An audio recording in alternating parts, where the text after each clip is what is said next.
Hello பீபர்ஸ், welcome to filmi craft. நான் உங்கள் அருண். இந்த எபிசோடில் நம்ம பார்க்க போகிற படம் 2025 ஒரு அமெரிக்கன் ஆக்ஷன் த்ரில்லர் படமாக வெளியான தி அமெச்சூர்.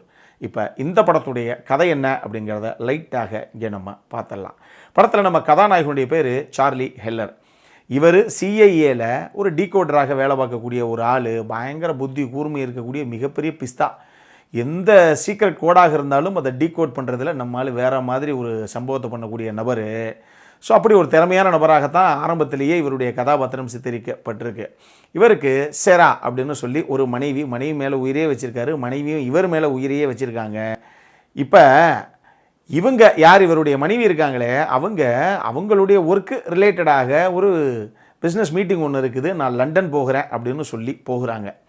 இப்போ கிட்டத்தட்ட கதாநாயகன்ட்ட கேட்குறாங்க, கடைசி நிமிஷம் வரைக்கும் கேட்குறேன், நீயும் கூட வரலாம் அப்படின்னு கேட்குறாங்க. ஆனால் நம்மால் இல்லைப்பா, நீயே போய்ட்டு வாப்பா, எனக்கு கொஞ்சம் அர்ஜென்ட்டான ஒரு விஷயங்கள்லாம் இருக்குது, வேலை ஹெவியாக இருக்குது, நான் போய் பார்க்கணும் அப்படின்னு நம்மால் மனைவியை மட்டும் லண்டனுக்கு அனுப்பி வச்சிடறாப்புல.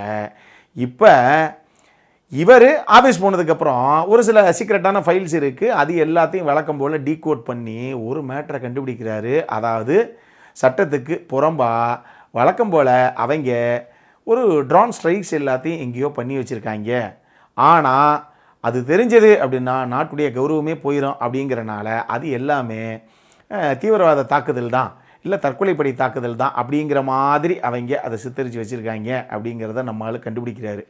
இதை கேட்கலாம் அப்படின்னு இவருடைய பாஸான அலெக்சன் ஒருத்தர் இருக்கார். அவர்கிட்ட போனால் அந்நேரம் தான் நம்ம கதாநாயகனுக்கு ஒரு தகவல் கிடைக்கிது.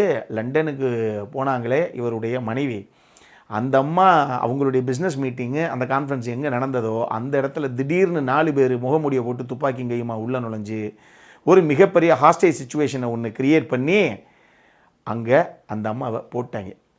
இப்போ மேட்ரு மனைவி கொல்லப்பட்டுட்டாங்க அப்படிங்கிற விஷயம் இவருக்கு கிடைக்கும்போது நம்மளால் புழுவாக துடிச்சு போயிடுறாரு. ஏன்னா மனைவி மேலே உயிரே வச்சுருக்காரு நம்மளால். இப்போ எப்படி இந்த சுச்சுவேஷனை ஹேண்டில் பண்ணுறது அப்படின்னே தெரியலை.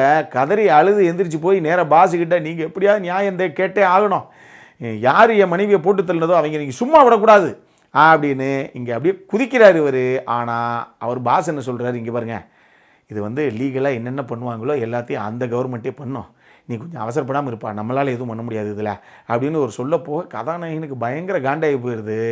இவரே, யோ நீங்கள் என்ன பண்ணுறது, நான் யாருன்னு நானே பார்த்துக்கிறேன் அப்படின்னு மனைவியை அவங்களுடைய மரணத்துக்கு காரணமான அந்த நபர்கள் யார் அப்படிங்கிறத தேடி கண்டுபிடிச்சி நானே பழி வாங்குகிறேன் அப்படின்னு நம்ம கதாநாயகனே களத்தில் இறங்க போக, இதுக்கப்புறம் இந்த கதையில் என்ன தான் நடந்தது, இதுதான் இந்த படத்துடைய மொத்த கதையே. இந்த படத்தை பொறுத்தளவுக்கு இதை 2 பேர் எழுதி ஜேம்ஸ் ஹாவ்ஸ் இதை இயக்கியிருக்காப்புல. இந்த படம் 1981 வெளியான ஒரு நாவலை அடிப்படையாக வச்சு அதை தெளிவாக இவங்க படமாக கன்வெர்ட் பண்ணியிருக்காங்க. இந்த படத்தை பார்க்கும்போதே ஒரு விஷயம் தெளிவாக தெரியுது, இது ஒன்றும் எங்கேயுமே வராத புதுசான படம் கதை அப்படின்லாம் நான் சொல்ல மாட்டேன். வழக்கமாக ஸ்பை ஆக்ஷன் த்ரில்லர் படம் எப்படி இருக்குமோ கிட்டத்தட்ட அதே ஃபார்மேட்டில் இன்னொரு கதையும் செட் அவுட் பண்ணியிருக்கு இந்த டீமு. அங்கங்கே பரபரப்பாக பற்றிக்கிட்டு போகும், ஒரு சில இடங்கள் கொஞ்சம் மெதுவாக லேகாக போகிற மாதிரி நமக்கு ஒரு ஃபீல் வரலாம். முதல்ல எக்ஸ்பெக்டேஷனை செட் அவுட் பண்ணிட்டேன். பட் டெஃபினட்டாக பார்க்கணும் அப்படின்னா நீங்கள் டீசெண்டாக நான் வச்சு தாராளமாக பார்க்கலாம். அந்த மாதிரி ஒரு படம் தான் இது. இந்த படத்தில் ராமி மேலக் அவர் தான் படத்துடைய கதாநாயகன். அந்த கதாபாத்திரத்துக்கு ரொம்ப கனக்கச்சிதமாக பொருந்திருப்பாப்புல. ஒரு கதாபாத்திரம்லாம் அவர்கிட்ட சொல்லும், உன்னையெல்லாம் பார்த்தா நீ என்னமோ துப்பாக்கி என்ன ஃபுல்லாக ட்ரெயின் பண்ணுங்க, நான் வேறு லெவலில் துப்பாக்கி எடுத்துகிட்டு போய் எல்லாத்தையும் போட போகிறேன் அப்படிங்கிற மாதிரி இருக்கே, 60 வயசு கிளவிட்டு நீ சண்டை போட்டனாலே இந்த கிளையை ஒன்று அடித்து தூக்கி போட்டு போயிருமியா அப்படிம்பாங்க. அதே மாதிரி இருப்பாப்புல ஆள். வெறும் ஸ்கெல்டன் மட்டும்தான் இருக்கும், பாடியில் இம்பிட்டு கூட சதை இருக்காது. அந்த மாதிரி ஒரு கதாபாத்திரம். அதுக்காகவே கரெக்டாக அவரை காஸ்ட் பண்ணியிருக்காங்க. அவர் தான் ஒரு பக்கம் ப்ரொடியூசர்னு வச்சுக்கோங்களேன். ஆனால் அவரை கரெக்டாக அந்த கதாபாத்திரத்துக்கு அவரே ப்ரொடியூஸ் பண்ணி அவரே உட்காந்துக்கிட்டாப்புல. ரொம்ப கனகச்சிதமாக இருந்தார் அந்த கதாபாத்திரத்துக்கு. ஆனால் இந்த படத்தில் பரபரப்பான பல சேசிங் சீக்வன்ஸு, அந்த நூலிலே தப்பிச்சு ஓடுற அந்த மாதிரி சீக்வன்ஸ் எல்லாம் நிறைய இருக்குது. ஸோ அதனால் அந்த ஃபேன்ஸுக்கு பிடிக்கக்கூடிய வாய்ப்புகள் நிறையவே இருக்குது. ஸோ ஒன்று ரமி மேலக்கு, இன்னொன்று லாரன்ஸ் ஃபிஷ்பர்ன். இந்த 2 கதாபாத்திரங்கள் தான் முக்கியமான கதாபாத்திரங்கள்.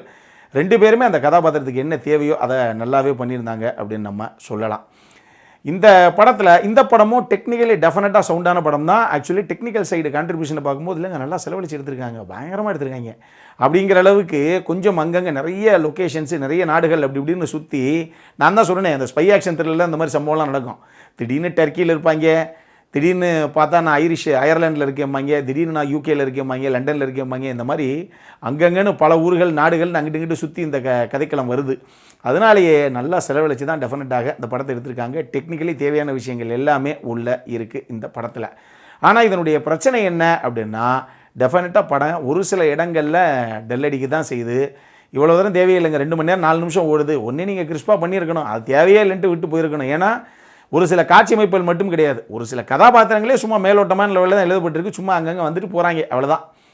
அவர் சிஐயில் வேலை பார்க்குறார் அப்படின்னு சொல்கிறோம் இல்லையா, அப்போ அதுக்கு ஒரு பெரிய டீம் அது இதுன்னு எல்லாத்தையும் காமிக்கணும் இல்லையா. அந்த மாதிரி ஒரு சில கதாபாத்திரங்களும் சும்மா பேரளவில் உள்ளே வந்துட்டு தான் போதே தவிர, இதெல்லாம் அந்த கதாபாத்திரத்துக்கு history of the incident, geography of the ஆக்சிடென்ட்லாம் வச்சு உருட்டாமல் சட்டு புட்டுன்னு கிறிஸ்பாக கட் பண்ணி பாதியத்துக்கு வெளியே ஓட்டு அதுக்கேற்ற மாதிரி வந்திருக்கலாம். சூப்பராகவே இருந்திருக்குங்க அப்படிங்கிற மாதிரி நமக்கு ஒரு ஃபீல் வரத்தான் செய்யுது இந்த படத்தில். இது கதைக்களம், காட்சி அமைப்புகள், கதைக்களம் இல்லை, திரைக்கதை, காட்சி அமைப்புகள், கதாபாத்திரங்கள் எல்லாத்துக்குமே இப்போ நான் சொன்ன விஷயங்கள் பொருந்தும். அடல் கன்னடை பொறுத்தளவுக்கு இந்த படத்தில் செக்ஷுவலாக எந்த ஒரு போர்ட்ரேலும் பெருசாக கிடையாது. பட் ப்ரொஃபானிட்டி இஷ்யூஸ் இருக்குது, வார்த்தை பிரயோகங்கள் கொஞ்சம் சரமாரியாக இருக்குது இங்கிலீஷில். அதை மட்டும் மைண்டில் வச்சுக்கோங்க. அதே மாதிரி வயலன்ஸும் கொஞ்சம் இருக்கும், அதையும் மைண்டில் வச்சுக்கோங்க. இது ரெண்டும் ஓகே அப்படின்னா நீங்கள் பார்க்கணுங்கிறவங்க தாராளமாக ஃபேமிலியோடு பார்க்கக்கூடிய ஒரு படம் தான் இது. அப்புறம் என்ன பார்க்கணும் அப்படிங்கிறவங்க டெஃபினட்டாக ஒரு டீசெண்டான வாட்ச். அந்த ரசிகர்களும் ரொம்பவே கூட பிடிக்கிறதுக்கு வாய்ப்பு இருக்குது. ஜென்ரல் ஆடியன்ஸை பொறுத்தளவுக்கு பொழுது போல் நான் தாராளமாக பார்க்கலாம். அந்தளவுக்கு ஒரு நல்ல படம் தான் இது. பார்க்கணும் அப்படிங்கிறவங்க பாருங்கள். இதே மாதிரி இன்னொரு வீடியோவோட அடுத்த முறை உங்களை சந்திக்கிற வரைக்கும் இட்ஸ் அருண் சைனிங் ஆஃப்.